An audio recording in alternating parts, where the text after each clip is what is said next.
Ladies and gentlemen, boys and girls, we welcome you back to 500 Mile Podcast. As always, my name is Justin Kolb alongside Michael Skinner. Not a whole lot to talk about this week. It's for once this season seems like a pretty slow news day. Obviously, last week was Talladega week, but even then, not a ton to talk about there. Michael, I think we kind of covered it off recording that Cup was kind of what we expected, and Xfinity was kind of one that we'd like to forget. So I don't know if you have anything to touch on other than that, but I know it was a good weekend for our driver. Other than that, was kind of what we expected. Yeah, we kind of saw how the next gen is going to be at super speedways for the foreseeable future. As everybody seems to say, DBC, even Denny Hamlin, even Junior on the Dale Junior download basically laid it out. The super speedway package is really the last thing that's going to really be fixed. Ultimately, because there's nothing exactly wrong with the package. The package works okay. It's not terrible. We're not running around single file at the top. It's just tough to go three wide, and it's tough to pull out and make passes because the cars are so draggy. So it'll be interesting to see kind of when they do make that change, what that change is going to be. But as far as I'm concerned for the Cup race, it played out exactly like Daytona did. Almost right down to the amount of miles, I think, at the end of the day. So yeah, like you said, good for our driver, and that instance kind of stole one there, a little Alex Bowman style. Unfortunate news about him this weekend, but yeah, Cup race was a typical Talladega Cup race with the next gen car, and then with the Xfinity car, up until the chaos kind of started happening, the race I thought was fantastic. Three wide, they could make moves. They could make decent blocks. Jeb Burton was blocking his tail off, trying to keep those guys behind him. Some were a little iffy, but ultimately none of them were as bad as Daniel Hemrick's there at the end there. So, man, bunch of scary wrecks, man. We haven't seen cars get up like that in a couple years. That violently. I'm sure we've had a few flip over. I mean, Harrison Burton, his comes to mind. Was a nice little rollover there, but man, that Blaine Perkins one, that was a wallop. I think it had totaled like 9 barrel rolls, I think, before it came back down. So that was pretty brutal. Hemrick's was pretty rough. I will say that the probably one of the coolest camera angles I think ever was that turn 4 camera that was sitting on the fence as that 11 car came by and swiped that camera away. I gotta admit, Emphasis on it was. Yeah, it was probably one of like the coolest like video shots I think that you could really kind of get, because you got to see the accident, and then all of a sudden there was nothing. And I think it really shows how violent these accidents are. So shots like that, even the shots of like when they did the Blaine Perkins barrel roll at full speed, and we saw the ferocity of how violent these race cars are this weekend, whether it's truck, Xfinity, or Cup. We definitely saw it from the top 2 series this week, especially with Ryan Preece's hit. So thankfully everybody got out unscathed. Unfortunately, rolling into the next topic with Alex Bowman being out 3 to 4 weeks with a fractured vertebrae from a sprint car that he was actually racing, ironically enough, at Kyle Larson's sprint car event. He's going to be out 3 to 4 weeks, and Josh Berry is going to sub. It's going to be iffy if he's going to make the All-Star race. It's kind of what I heard. My personal opinion, I don't think if he can't make the All-Star race, I think Junior should come out of retirement for one race. I think that would be pretty cool. Not going to happen, but it'd be cool. I was going to say, not to burst your bubble there, but I have heard that if someone does have a provisional to get into the All-Star race, they have to be running full time for the year. So unfortunately, I don't think that's going to happen. But listen, I promise you, NASCAR has made up enough rules in their lifetime. They have enough junior rules, yeah. So. Exactly. They'll get Junior into that damn race. They can get one more out of it. So yeah, sucks for Alex Bowman, the second season in a row that he has been out due to injuries. So obviously last year, not really of his own doing. So it's a shame that happened, but we wish him all the best and a speedy recovery, and yeah, hope he can get back in the car soon. Um, I mean, really, other than that, this week in terms of news, not a whole lot to report. Obviously, we know that Chase Elliott was added to the top or the greatest 75 last week, and then this week the names that were announced was Carl Edwards, Ron Hornaday Jr., and Jeff Burton as of now. Repping my boy Ron Hornaday here today. Him in the Truck Series was pretty much what I grew up on, and I loved Ron Hornaday back in the day. I still hate that he lost that 2008 championship to Johnny Benson, but made it up the next year. And obviously, we know Carl Edwards and Jeff Burton's legacy on this sport. Carl Edwards, so many close calls to getting that championship. Jeff Burton, the mayor, and Chase Elliott, already a champion of the sport. And I mean, there's no telling where his career is going to go at this point. It's only up from here, it seems like. So, definitely four that deserve to be on this list, I feel. Michael, I'm curious your thoughts. Yeah. Yeah, I think honestly, I think that they're all deserving from different aspects. Um, you know, Clyde right there, he's a champion at 27 years of age, and like you said, there's no telling where his career kind of will go from here. Honestly, he's at the best organization, that's been in the NASCAR Cup Series for the past 30 years. At this point, so I think he just signed a long-term contract, and so did Napa. So they're not going anywhere anytime soon. That nine car is going to be a constant threat for the next 10, 15 years. At the least. And then as far as Carl, the man that has more nicknames uh, than anybody ever seen without a championship. Uh, honestly, well deserved. You go back to, you know, his two opportunities to win a championship, and if you take it for what it's worth, technically him and Tony Stewart are co-champions of 2011. They just had to tie break it with some wins, but well deserving. His exit from the motorsports in general was a shock to a lot of people. I still think we have 1,000 more questions than we do answers on what happened there. But it was nice to see that he was over at Trackhouse Racing this past weekend, which everybody's going to get their hopes up that he's going to be in the 91 car, and you never know, maybe he'll make an exception for one race and come back. But I think there's a lot of things that has to change before I think Carl would ever want to come back. As far as Ron Hornaday, what's there really? There's nothing really you can say that kind of diminishes, him being in the top 75. That's for sure. I mean, the man was phone called by Dale Earnhardt himself to come drive the truck for RCR, and then brought him into the Xfinity Series and into the Cup Series. So when Dale Earnhardt makes that phone call to get you there, that's telling you something right there. And then you got the mayor, man. He's Jeff Burton. He loved New Hampshire, that's for sure. But I unfortunately think that he went through a point in his career where he just went up against some of the best ever in the sport.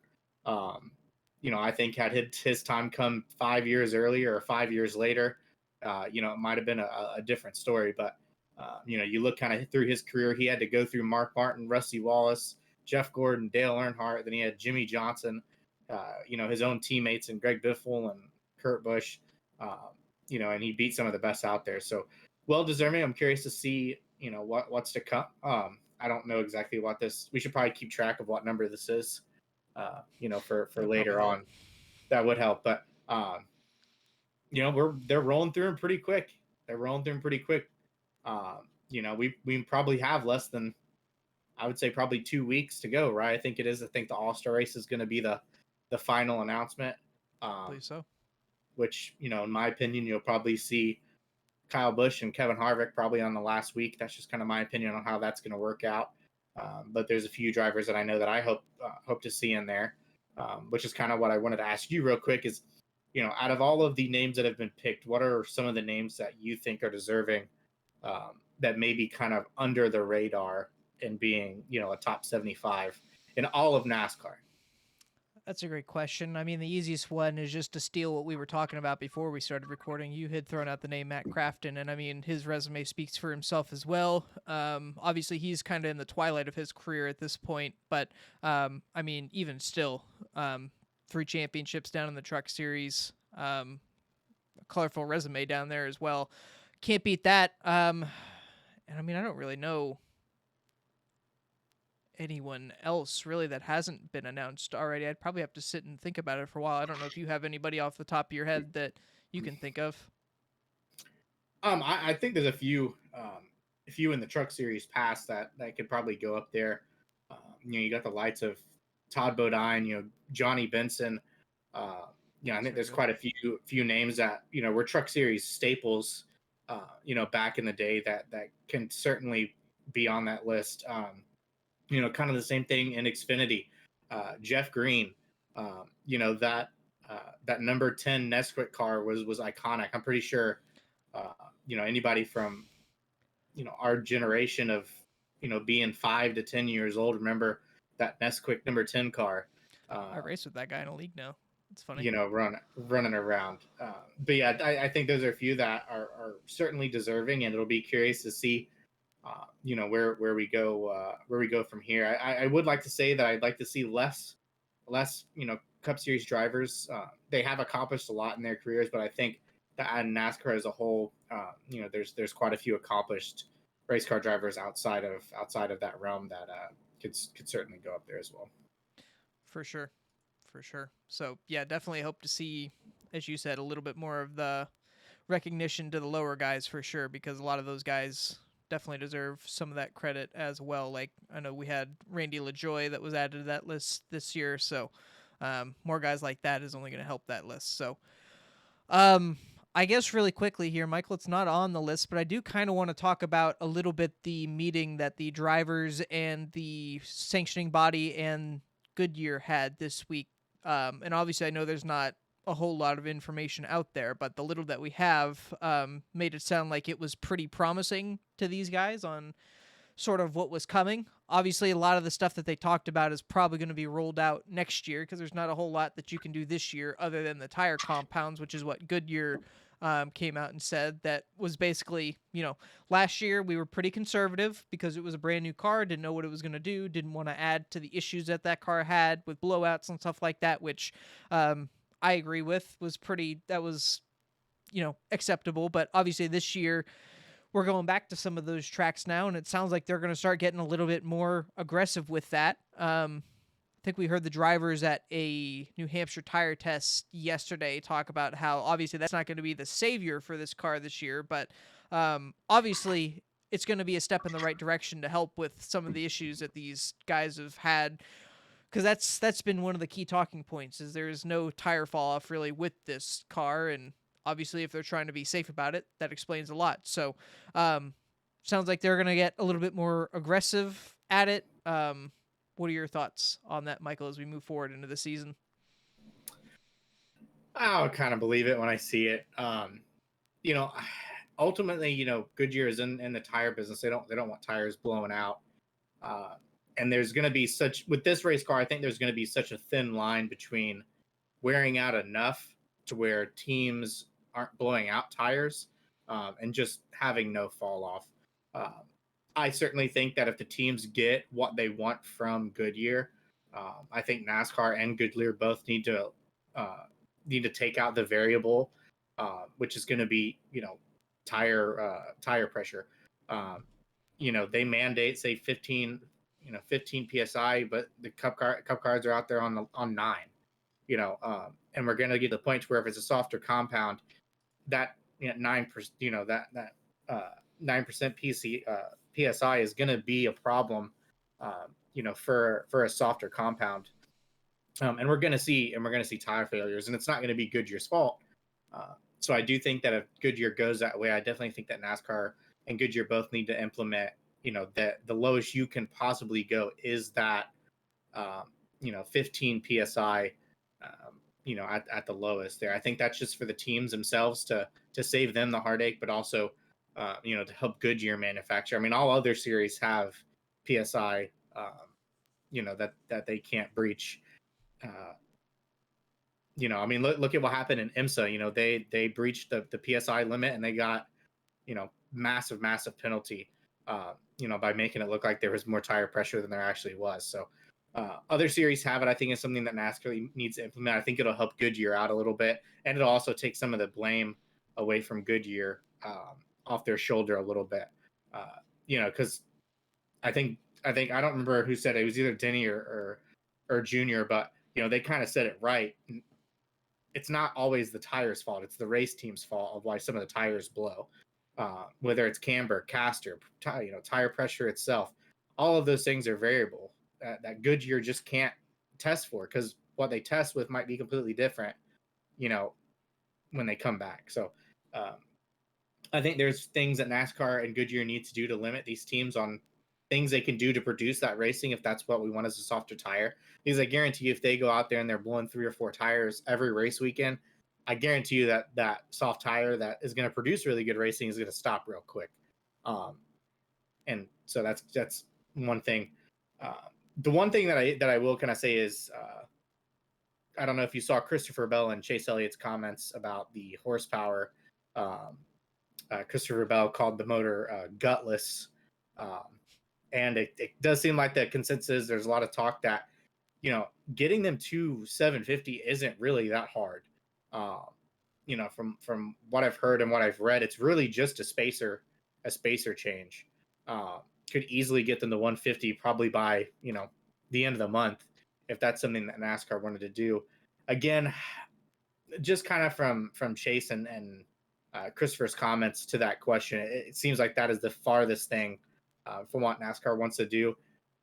I kind of talked last week on it. I'm pretty sure it's because they're working as hard as they can to introduce that electric factor into it, to get that number back up to, say, 750, 800. That's going to be their big shock and awe about it. They want that wow factor when it comes out, that, our motor produces 670, and then, we get another 130 from the electric motor. And that's kind of, I think, the way that NASCAR wants to go with it. But it is kind of nice that there's creating traction. You're not only creating traction with fans with the horsepower numbers, industry leaders are talking about it, engine builders are talking about it, race teams are talking about it, and it's a topic that's being brought up every week. And that's one thing, is I think if we talk about it enough, I think NASCAR will be kind of put into a corner, to where they're going to have to make a decision whether they're going to tell us what the future is of why we're running 670 to give us hope for the future, or they're going to have to at least try the 750 and either prove that it doesn't work to us, or hope that it doesn't work, because then we're going to want even more. So I think out of the weekend, I love that Goodyear is willing to do that. Again, I'll believe it when I see it. We're still a long way out. They would have to reproduce every single tire for every single racetrack. That is 100% not going to happen in 2023. That is going to be a 2024 at the Clash of Coliseum, wherever we're going to go for short track wise. That's going to be kind of when that's going to happen. But yeah, it's nice to hear that there's movement. It's nice to get a little bit more information, that we're getting from the race teams. But yeah, I mean, I think it's good news. Anytime we get information, it's good news. For sure. And it's good to hear that, for once the teams are, I guess, encouraged by the news that came out of NASCAR. So I guess we'll have to wait and see what the future holds with this. But I'm glad that we finally got some good news out of the NASCAR garage this week in terms of that. So again, been a pretty slow news week. Got a few other things to touch. Michael, you want to run through them real quick? Yeah, just little updates. Jordan Taylor was out running a late model. I'm assuming it's probably one of Dale Jr.'s, if I had to guess. But I think that's pretty cool. He seemed to enjoy it. Anytime you can do that little bit of crossover, you never know. He might end up in a track house car here soon, or you might end up, in a Xfinity car for Dale Jr. I think it would be pretty cool to see him on a short track or something. Maybe even Bristol. I know Jordan really wants to race at Bristol. And then Tony Bronier making her first Truck Series start at Kansas with Victoria's Secret, on the truck. Again, it's For always nice Tricon to, Garage, by the way. yep, for Tricon Garage for TRD. She's coming up from the ARCA series. Uh, Big jump. Curious to see on how it's going to go.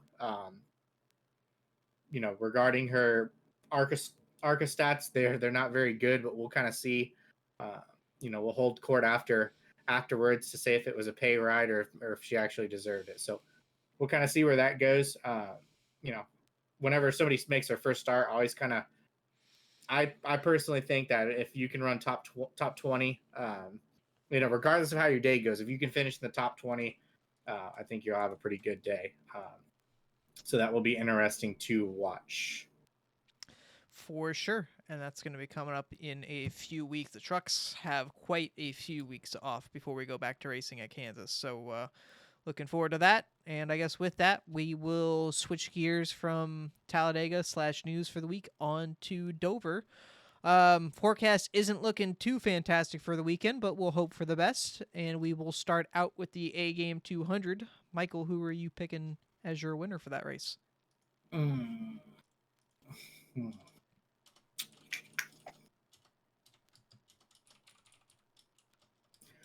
Oh, Carson Hocevar. Oh, we haven't talked about him for a while. Will he really not wreck somebody on purpose? We shall see. Ooh, my man Raja's in the 45. He will have a driver's eye camera this weekend. Saw that. It'll be pretty cool. Okay. I'm going to go. Man, it's tough to bet against those JGR cards. But man, I'm gonna pick. He's so close. I'm gonna pick Sheldon. I got to pick Sheldon Creed again. I feel like that if he could ever just win one, he would win 1,000. Yeah, and he's like you said, he's very close. So see if he gets it this weekend. I'm gonna go with the 7 of Justin Allgaier. It's probably who I picked last time we were here, but it's okay because I'm gonna pick him again because he's pretty good at Dover. So. How did you not pick the guy who won there last time and your favorite Xfinity Series driver? Because I think Justin is due. You could have doubled up. You could have went JB for 2 races in a row. I could, but next week is another week. That's true. Could you imagine if he somehow gets? He won't. But like, could you imagine if Josh Berry got a waiver for North Wilkesboro? Oh, I think he'd wear him out. Who knows? I really do. He may be in the car for that weekend. He'll probably have to go through the open, but he can still make it in. I think he'd wear him out. I think so as well. All right, who are you picking for the Worth 400? I'll let you go first. Well, I'm gonna pick the man, Kevin Harvick, because he has his own corner named after him this weekend. Dover has for turn 4, instead of calling it turn 4, it's Harvick 4. So how can you bet against that? You know what I cannot believe? The person I cannot believe who is racing here is Jimmy Johnson. How is he going to skip his best racetrack? That's true. Makes you think. I saw that and I'm like, I cannot believe that he is not on. Like, I was actually shocked, especially with how bad the legacy. They went from, they were worse. Richard Petty left and they're worse now. That's sad. Yeah. I hate to see it. Not really. I hope Eric Jones goes to the 4. I'm a big Eric Jones fan, Can tell. Oh man, who am I gonna pick? Definitely not gonna pick the 8 car or the 3 car. They're gonna suck. Actually, he's got Justin Alexander back. Austin Dillon. He might actually run top 15 with his 1 of 3 crew chiefs that he's had over the years. I guess over the past 5 years, I should say. Right. It's like they just like repurpose. Like, I don't understand. They're trying to make something work that just doesn't work, but why wouldn't you just go get somebody else instead of like repurposing? Well, at what point is it not the crew chief's fault? Like pretty soon they're gonna get Larry Mack to be on the pit box. Like I said, at what point is it not the crew chief? Anyways, who are you picking? Well, I mean, in fairness, our race car driver has been running like shit, and it's not. And I don't think it's. I don't think it's the driver or the crew chief. But notably better. Somehow. Somehow the average finish is somehow better. Oh, bro, that's how bad last year was. Hmm. All right. Man, I really hate to do it. I really do. Um, I'm gonna have to. I think this is the week that Truex is gonna break his bubble I and like get it. back into the win column. I like it. Isn't his yeah, his brother is also racing this week in Xfinity, so you could have doubled down on the Truex family if you wanted to, but Yeah, I could have picked Ryan Truex Jr. it's true. He almost won an Xfinity race there. What was it, 2012 or so? Yeah, 2011? yep, that damn lap car fucked it Damn up for lapped car. everybody. All right. Well, I think that about does it. I know we got some racing this weekend. I know F1 is back. Michael, what else we got going on this weekend for racing? Yeah, we'll start with IndyCar. They are at Barber Motorsports Park this Okay. weekend. We have F1 uh, at the Azerbaijan GP, and it is going to be the first sprint race of the year to have to set the lineup for the big race on Sunday. So uh, anybody that's ever watched Azerbaijan GP, kind of the carnage that kind of happens there. Uh, so adding a sprint race is definitely going to make it interesting. That would have been like if they added a sprint race to Dakota for the Cup Series. Definitely would have been interesting. We have MotoGP at Circuit de Jerez. Supercross is on their last of three races for the year for Supercross before they move into outdoor season. They are at Nashville, and the WEC Endurance is going to be at Spa for a 6-hour event on the 29th. So quite a few hours of racing to watch this weekend, even if the cup race gets a little bit of rain. Will definitely be something interesting to watch out. I did find out that a fun fact that even though it is the Monster Mile, they will not be running the rain tires because it's considered an intermediate track, even Yeah, though I it think kind of that's seems no, I like think a that's short due to the track. banking. I think that's due to the banking because I don't think they're going to do that on Bristol either. I think that's what it comes down to. Why not? What are they The afraid of? the banking. They don't. They'll be Obviously, it's a little fine. extreme, Listen, so I think they're just being listen, cautious. Listen, they listen, haven't. They're not even going to use them anyways. So what does listen, it matter? listen, listen. I have personally seen race cars at Daytona race on the banking in the rain. I'm just saying. I don't know what You to can't tell you, argue. man. Like I said, they're going to have the tires and not use them anyways. So what difference does it make if they're at the racetrack or not? That's not true. They use it when it's dry, and then say we 90. Okay, ran rain yeah, my bad. tires. My bad. 90% dry, so they can go back to the executives and say, "Look, what good job we did." That's like saying I walked a mile, came back, and said I ran it. Same thing. That is the perfect analogy for that. Yeah, Actually, I love that. yeah, same thing. All right. Well, a little bit of a short one this week for I mean, it was a slow news week anyways, so I guess we will hope that Dover is pretty dry this weekend and obviously if not, got a whole bunch of other racing to make up for it. So I think that's all I got. Michael, you can take us home here. As always, thank you guys so much for watching and listening. Make sure you hit that like and subscribe button. It really does go a long way. Please leave us a comment. We have our Twitter handles down at the bottom there. Leave us a comment as well. But yeah, other than that, plenty of racing going on this weekend. Hopefully NASCAR kind of dodges the rain. Uh, I think the races at Dover were pretty good last year with the next gen, so I have high hopes. But yeah, other than that, have a wonderful evening, have a wonderful weekend of racing, and we'll catch you guys this time next week.